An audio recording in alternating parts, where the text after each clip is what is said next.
all for waiting. I'll quickly go over the agenda. We'll have previous minutes.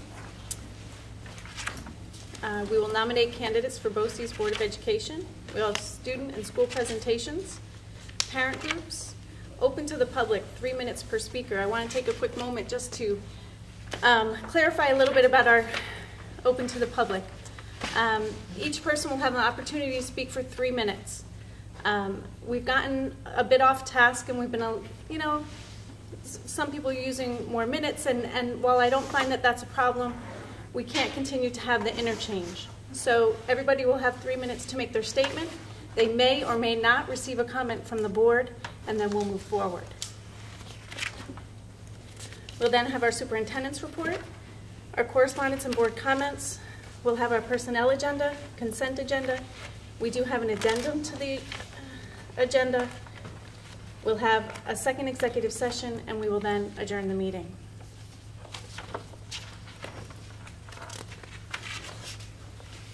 May I have a motion for previous minutes? Motion to approve the minutes of the previous regular meeting held on Monday, February 24th, 2014. Second. Comments or questions? All those in favor? Aye. Aye. Opposed? Motion carried. May I have a motion for the second set of minutes? Motion to approve the minutes of the previous special meeting held on Wednesday, March 5th, 2014. Second. Comments or questions? All those in favor? Aye. Opposed? Motion carried. May I have a motion to nominate candidates for BOCES Board of Education? Be it resolved that the Board of Education does hereby nominate Thomas Hurley and Michael Reel to serve on the Board of Education of the Dutchess County Board of Cooperative Educational Services. Second. Comments or questions? All those in favor? Aye. Opposed? Motion carried. Do we have any students or school presentations tonight? Any parent groups? Okay, open to the public. Who would like to speak?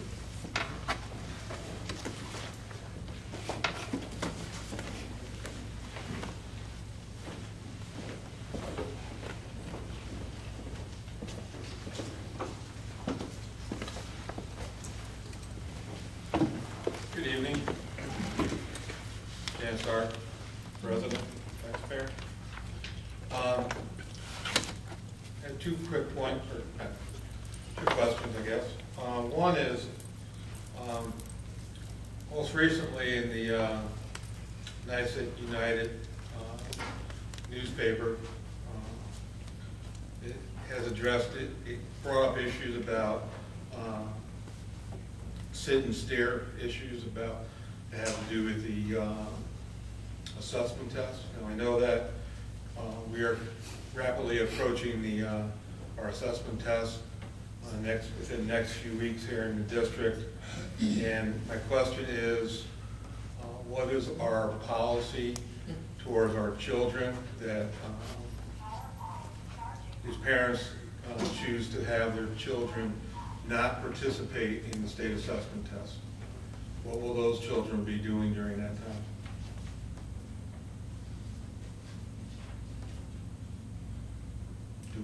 I guess that doesn't get an answer.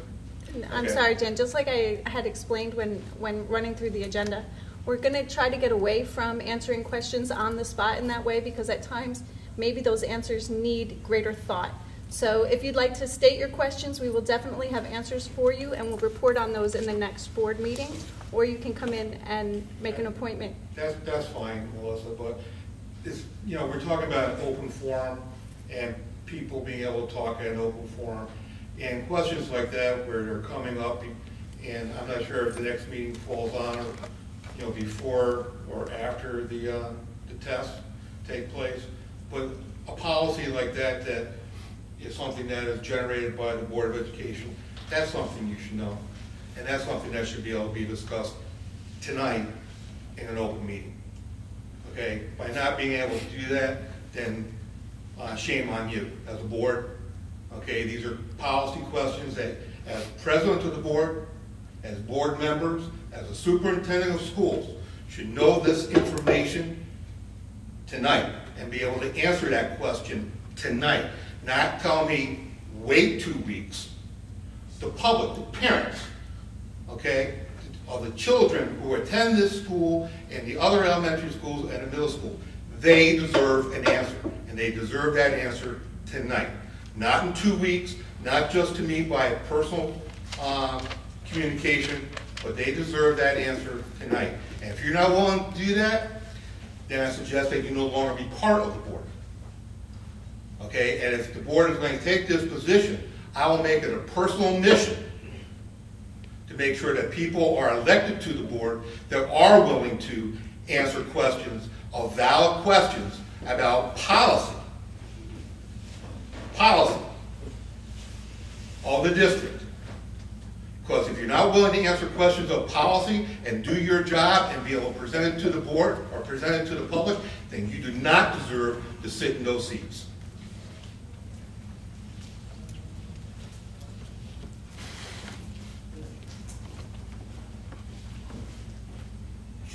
Yes, Dennis.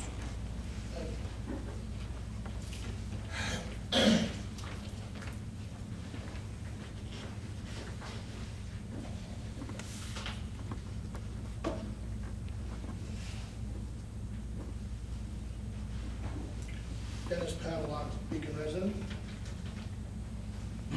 About a month ago, I called the guy that's doing a play over at the high school.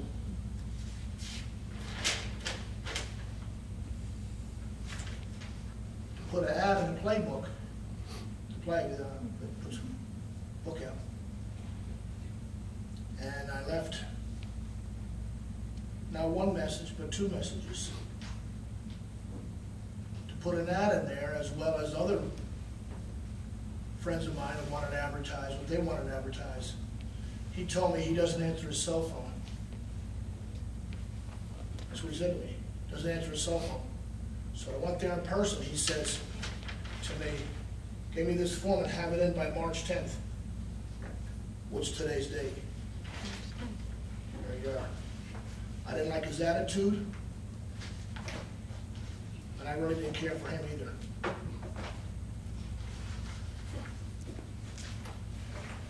Well, I wouldn't advertise with you for a while, folks, okay?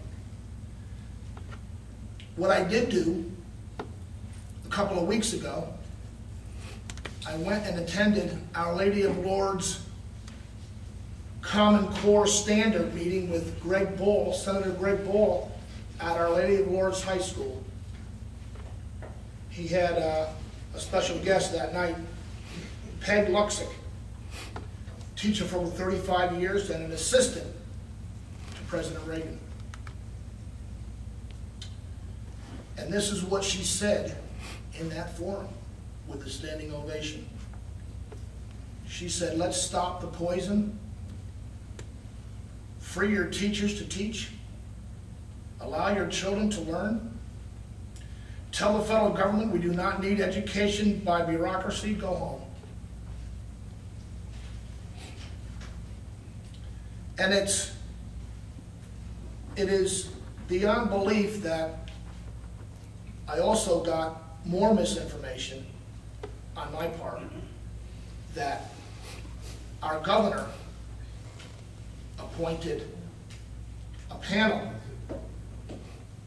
of proponents of Common Core. I don't, and I said this at the meeting, at the public hearing, I don't believe the governor is taking the teachers who care, the students, the parents, the residents that are caring, are concerned about the students as well, such as myself, who don't have any students in any school district. I care about their welfare, well-being as well.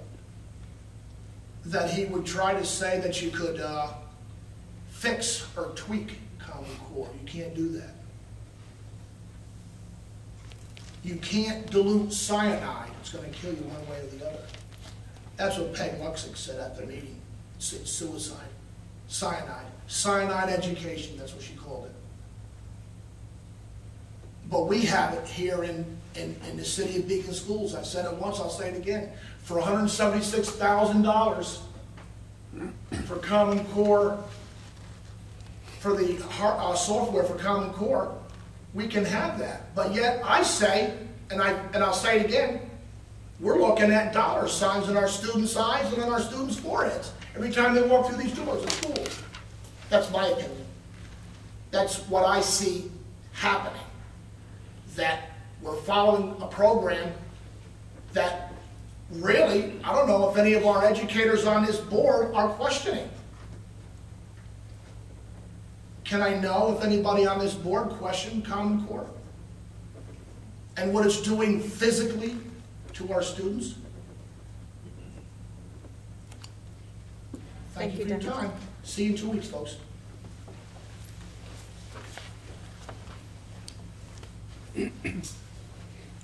Would anyone else like to speak?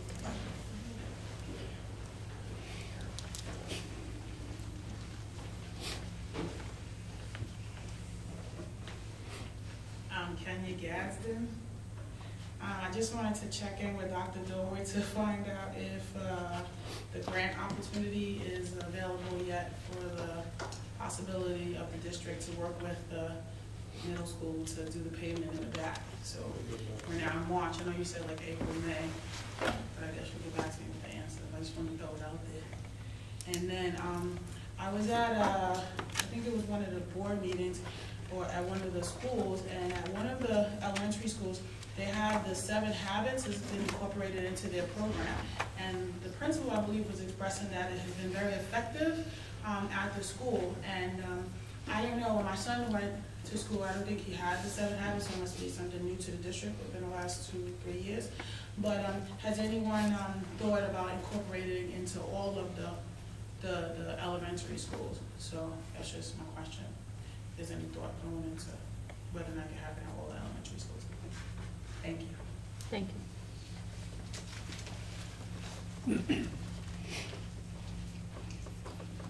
Would anyone else like to speak? Okay. Thank you. Superintendent's report. Excuse me. So I have a couple of items. We had received a notification, it actually came from the state regarding a legislative resolution that they had passed recognizing social workers in our schools, but ironically it got to us after we were already, I think, right at the tail end of the week recognizing social workers. So we did want to take a moment to thank the social workers in the district and to agree with the governor and the legislature about all the important work that they do for us. And another item, at our last meeting, or actually I think predating our last meeting by a day or so, we had to put an announcement out that our dropout prevention forum was temporarily postponed. We have a new date set. Information will be going out by invite to the parties that were invited last time, and we'll be passing the word out as well in other ways, including the robocall announcements starting tomorrow. So it's going to be rescheduled for Tuesday, March 25th. And same as last time, it'll be starting at 6:30. And lastly, I would like to thank Mr. Wright for his presentation this evening and for all the work that you do in this building. Thank you. Thank you. Do we have any board comments tonight? I attended the Dutchess County School Board Association meeting. That's where all of the various districts of Dutchess County get together to discuss, common concerns, issues, problems, etc. The purpose of the last meeting was to discuss Common Core, the issues that the districts are having with it, and it was a very good meeting. The issues we talked about is, the Common Core is just a general term, and a lot of times we discussed about how the public doesn't understand. They hear Common Core, they think it's a bad thing, but it's really, you have to look at the components of Common Core. So there's the assessment piece, which is where we do all of the testing, and most parents' concern there is, are we doing too much testing? Are we taking time away from other things we'd like to do to kids to give them a rich educational experience? One of the things I thought that was interesting that came out of that, we kind of focused a little bit on math, because that seems to be the area where people really struggle. Most people seem to do better on the English component, but the math and the sciences are the more difficult. And I thought it was interesting, some of the districts, parents, we always try and get parents involved, and parents are always the ones that struggle when they get the new material and go, what the heck is this? I've never, it's like the new math for the 5th time.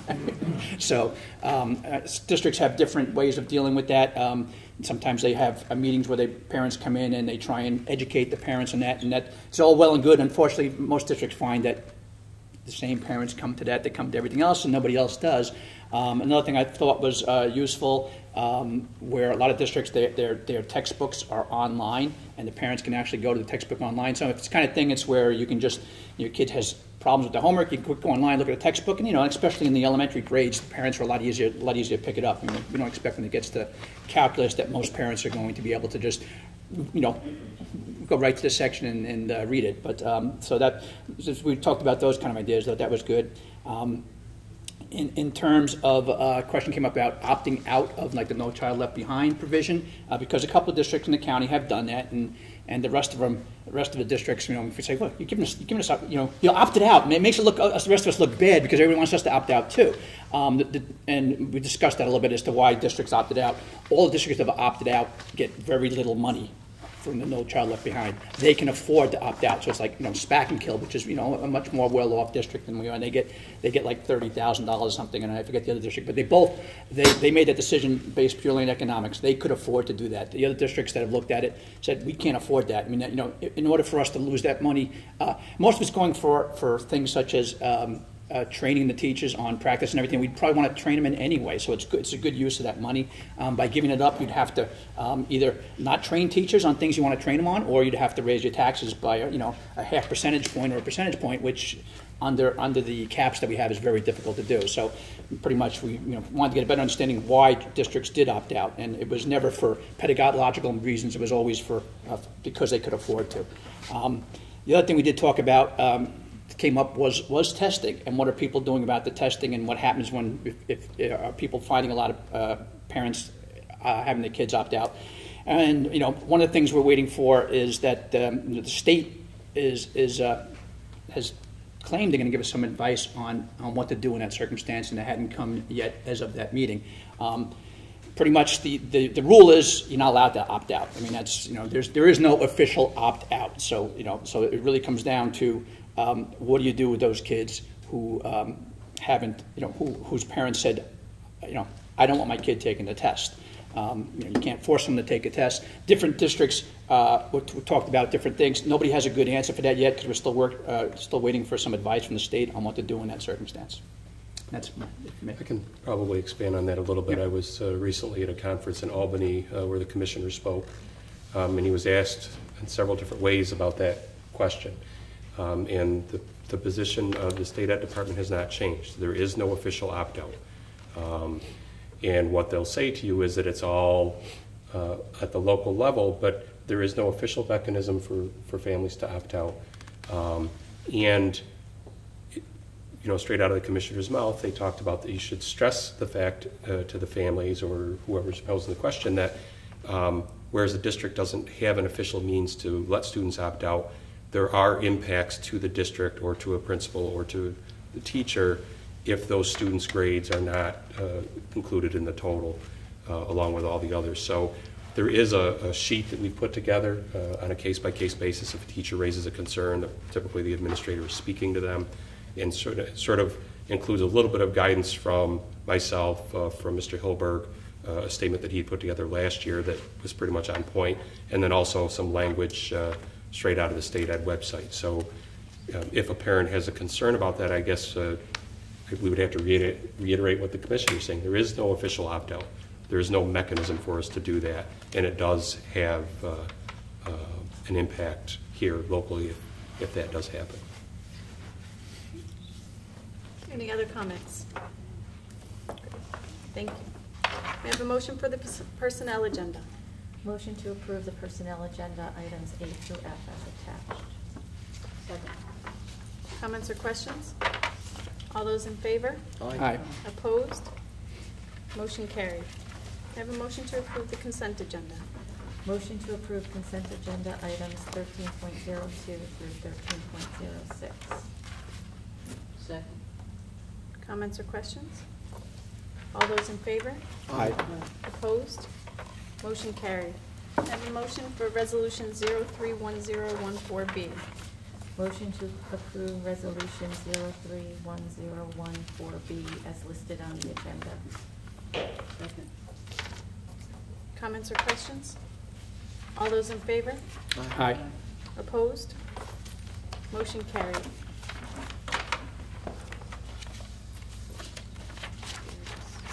I have a motion for executive session. Motion to adjourn to executive session to review the employment history of a particular individual. Second. Comments or questions? All those in favor? Aye. Opposed? Motion carried. Thank you all for coming out tonight.